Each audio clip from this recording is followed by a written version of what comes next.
সুপ্রভাত বন্ধুরা, সুধা ভিলেজ ব্লগে আমাদের সবাইকে স্বাগত। আবার একটা নতুন ব্লগ নিয়ে চলে এলাম। আপনারা আমার সঙ্গে থাকুন আর শুরু থেকে শেষ পর্যন্ত ব্লগটা দেখতে থাকুন। আশা করি আজকের ব্লগটা ভীষণ ভালো লাগবে।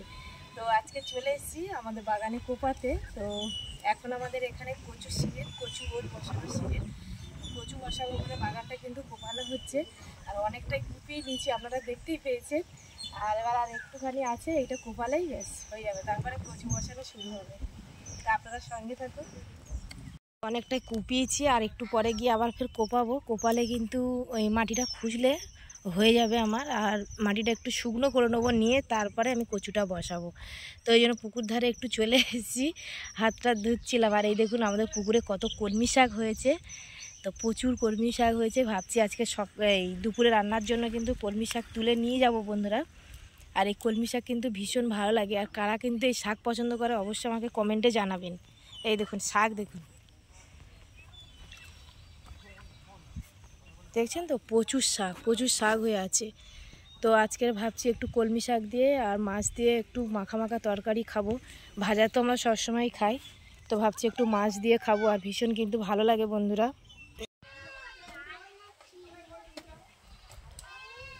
আর একটুখানি আছে, এটা কোপালে কিন্তু হয়ে যাবে। এটা খুশাই বাড়ি চলে যাবো।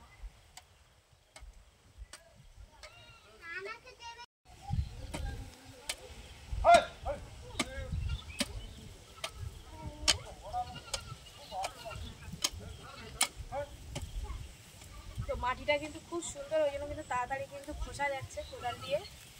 আর প্রচন্ড গরম, রোদটাও কিন্তু খুব কড়া উঠেছে।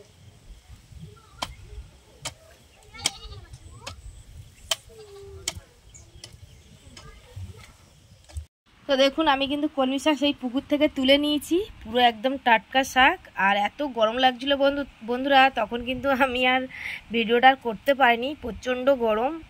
আর এত গরম পড়ছে কি বলবো, ওই জন্য আমাদের সোনাইয়ের বাবা বললো একটু শাক দিয়ে মাছের ঝোল করো। শাক ভাজা তো সবসময় আমরা খাই, তো ওই জন্য এই যে দেখুন জ্যান্ত কিন্তু লাইলেন্টিকা মাছ ধরে দিয়েছে। এই মাছগুলো দিয়েই কিন্তু রান্না করব। আপনারা হয়তো ভাববেন যে শাক দিয়ে মাছ, কিন্তু ভীষণ ভালো লাগে বন্ধুরা। আপনারা কিন্তু একবার বাড়িতে বানিয়ে খেয়ে দেখুন কলমি শাক দিয়ে। আর এখানে করবে একটু আমের চাটনি, আমটা তো কাঁচা আমই ছিল, তো পেকে গেছে। আর এখানে একটু কুমড়ো আলু দিয়ে তরকারি হবে। তাই এই আমাদের দুপুরের মেনু। তো এখন আমি শাকগুলো কেটে নেবো, আর এতটা শাক দেবো না, অল্প করেই দেবো। আর কিভাবে আমি রান্না করছি সেটাও আপনাদের সঙ্গে শেয়ার করব, অবশ্যই আপনারা সঙ্গে থাকুন। তো মাছ আর শাক ধুয়ে নিয়ে চলে এসেছি। আর আলুটা আমি আলাদা কেটেছি, যেহেতু আলু একটু দেবো শাকের সঙ্গে। এবার রসুন আর পেঁয়াজ কেটে নেব। তো মাছগুলো কিন্তু ভাজা হয়ে গেছে। আর এখানে পেঁয়াজ আর রসুন একটু কেটে নিয়েছি, পেঁয়াজটা কেটেছি আর রসুনটা একটু থেতে নিয়েছি। আর এই যে মাছ ভাজার তেলেই কিন্তু শাকের তরকারিটা বানাবো। তো প্রথমে আমি পেঁয়াজটা দিয়ে দেবো।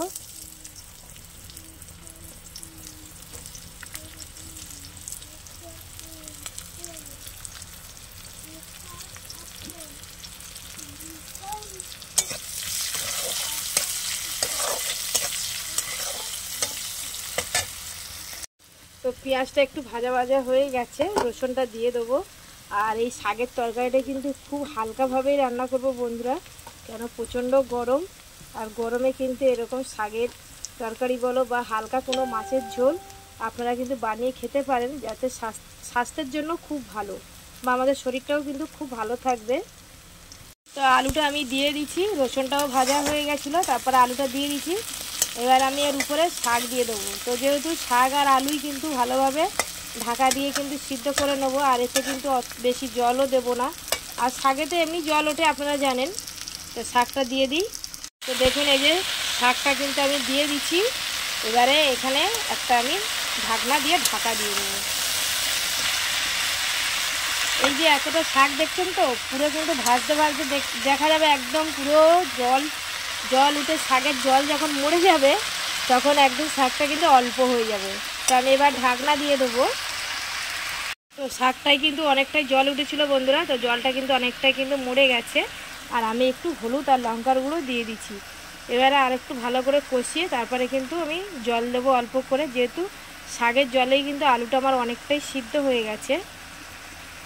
দেখুন আমার তরকারিটা কিন্তু অনেকটা হয়ে গেছে, আর মাছটা আমি একটু আগেই দিয়ে দিয়েছি। এবারে দিয়ে দেবো গোটা জিরে বেটে রেখেছিলাম, এটাই কিন্তু মেন। আর শাকের তরকারি হোক বা মাছের ঝোলে একটু যদি জিরে বাটা দিই বন্ধুরা, তাহলে কিন্তু দারুণ লাগে খেতে। তো এই যে একটু দিয়ে দিলাম, এবার আমি খুন্তি দিয়ে একটু নাড়িয়ে দেবো। এবার আমি নামিয়ে নেবো, আর ফোটাবো না। এই যে দেখেছেন তো, একদম পুরো মাখা মাখা করে আমি ঝোল করে নিয়েছি। আর শাকে বেশি ঝোলও ভালো লাগবে না, বেশ মাখা মাখা ঠিক আছে। তো এবার আমি নামিয়ে নেব। তো এই যে দেখুন আমার রান্না কিন্তু কমপ্লিট। তো এবারে আমরা সবাই খেতে বসবো। এই যে আমের চাটনি হয়েছে, আর এদিকে হয়েছে কুমড়ো আলু দিয়ে একটা তরকারি, আর এখানে এই যে শাকের তরকারি, শাক আলু, কলমি শাক আলু দিয়ে মাছের ঝোল। তো এখন সোনাইয়ের বাবা তো বেশি পছন্দ করে, ওনাকে দেব। আর বিকালে কিন্তু কচুটা বসাবো, তখন আপনারা দেখতে পাবেন। তো এখন খেয়ে নিই, আবার বিকালে দেখা হবে আপনাদের সাথে। বন্ধুরা খেয়ে উঠতে না উঠতে কি বৃষ্টি দেখুন। তো প্রচণ্ড গরম ছিল, যাক বৃষ্টিটা হলো শান্তি। তো হয়তো বিকালের দিকে দেখা যাক কি হয়। এখন আজকের কচু বসাতে পারবো কিনা তাও জানি না। তো প্রচণ্ড কিন্তু বৃষ্টি হচ্ছে, ভালোই লাগছে, কিন্তু ঠান্ডা হয়ে গেল। তো বৃষ্টি থেমে গেছে, বিকালের দিকে চলে এসেছি।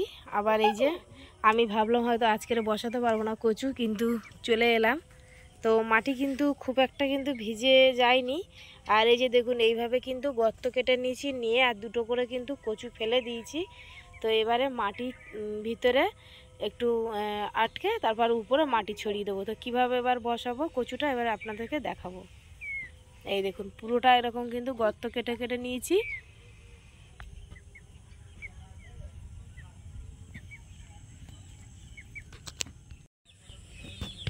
তো এই যে বসে পড়েছি কচু বসাতে।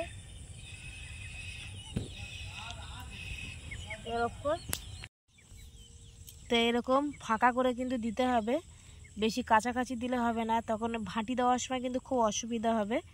একটু ছাড়া ছাড়া দিলে তাহলে কিন্তু গাছটা কিন্তু খুব ভালোও হবে, আর ভাঁটিটাও দেওয়ার কিন্তু খুব সুবিধা হবে। তো এইভাবে আমি মাটি চাপা দিয়ে দেবো, পরে কিন্তু খড় দেবো। তো এই যে দুটো কিন্তু কচু দেওয়া আছে, আর একটা কিন্তু আমি এই সাইডে বসাবো, আর একটা এই সাইডে বসাবো। এই যে এতটা কিন্তু ফাঁকা থাকবে, তাহলে কিন্তু গাছটা কিন্তু খুব ভালোভাবে হবে, আর ভাঁটি দেওয়ার সময় কিন্তু কোনো অসুবিধা হবে না। আর এর উপরে কিন্তু পরে খড় দিয়ে দেবো, যাতে বৃষ্টি হলেও কিন্তু নষ্ট হবে না কচুটা। খড়টা দিলে তাহলে তাড়াতাড়ি গাছটা বেরিয়েও যায় বন্ধুরা। এই যে মাটি ঢাকা দিয়ে দিলাম। তো ওখানে 2-3 লাইন কিন্তু বসানো হয়ে গেছে, আবার এখান থেকে শুরু করেছি, আর এখনও অনেকটা বাকি আছে বন্ধুরা। এইভাবে কিন্তু বসাতে হয়। আর যারা গ্রাম থেকে যে সমস্ত বন্ধুরা আমার ভিডিও দেখেন, অবশ্যই কমেন্টে জানাবেন আপনারা কিভাবে কচু বসান। ঠিক আছে, আমি তো এইভাবে বসাচ্ছি, আর আপনারা কিভাবে বসান অবশ্যই আমাকে জানাবেন।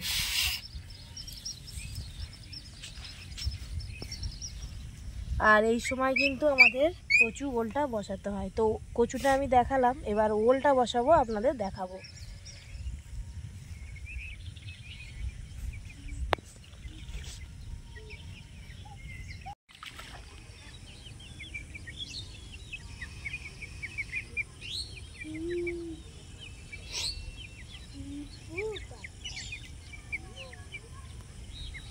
তো এইভাবে কিন্তু আমি কচুগুলো সব বসিয়ে দেবো বন্ধুরা। এই দেখুন এইভাবে কিন্তু আমি বসিয়ে নিচ্ছি।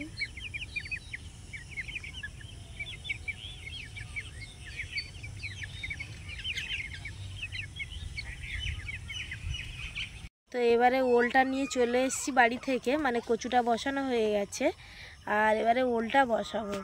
এই যে দেখুন ওলগুলোর কত বড় বড় কলা হয়ে গেছে দেখুন, মানে অনেক আগেই কিন্তু বসিয়ে দিলে ভালো হতো, এতদিন গাছ হয়ে যেত।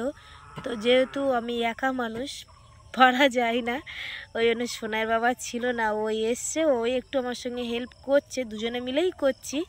তো এখন কিন্তু এই যে গর্তগুলো কাটছে, আর কচুর ওখানেও তাই কিছু গর্ত কেটে দিয়েছে, আর আমিও কেটেছি, মানে দুজনে মিলেই করছি। আর যে কোনো কাজ দেখবেন দুজনে মিলে করলে না ভীষণ ভালো লাগে, একা একা কিন্তু ভালোও লাগে না। আর এই যে ওই গর্তগুলো এইভাবে কাটছে, এবারে ওলগুলো কিন্তু এখানেই বসাবো। এখানে এই যে ওলের কিন্তু ছোট চাকি দিয়েছি, আর এদিকেও একটা কিন্তু দিয়েছি, আর ওই দিকটা দেখুন একটা বড় দিয়েছি। এইভাবে কিন্তু বসিয়ে দিয়েছি, দিয়ে এবার মাটি ঢাকা দিয়ে দেবো। এই যে দেখুন কিভাবে বসিয়েছি, দেখেছেন? তো এইভাবেই কিন্তু আমরা ওল বসাই। এই যে দেখুন,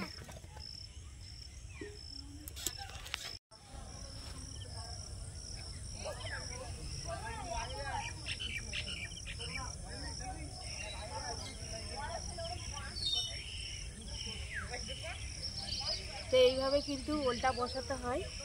এই যে আরেকটা দেখাচ্ছি আমি, এইভাবে সাইড দিয়ে মাটিগুলো কিন্তু এর গায়ে কিন্তু ভেঙে ফেলে দিতে হবে,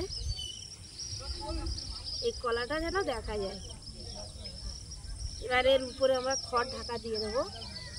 এইভাবে কিন্তু সবগুলো বসিয়ে নেবো বন্ধুরা।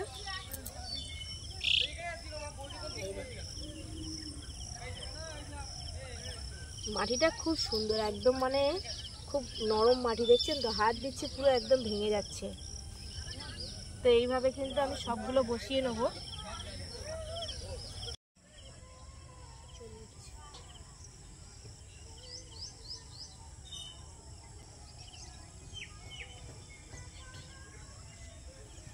আমি কিন্তু খড়গুলো সব দিয়ে দিচ্ছি এইভাবে।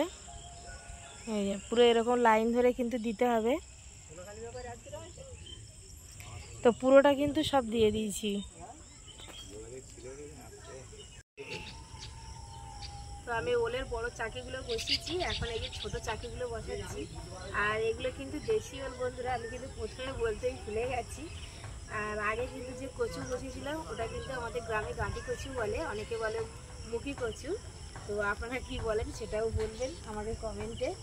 আর এই যে এইভাবে কিন্তু আমি সব বসিয়ে দিলাম।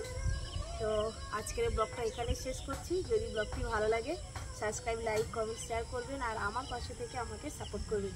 যারা আমার ফেসবুক পেজে ভিডিওটা দেখছেন পেজটিকে ফলো করুন। সবাই ভালো থাকবেন, টাটা।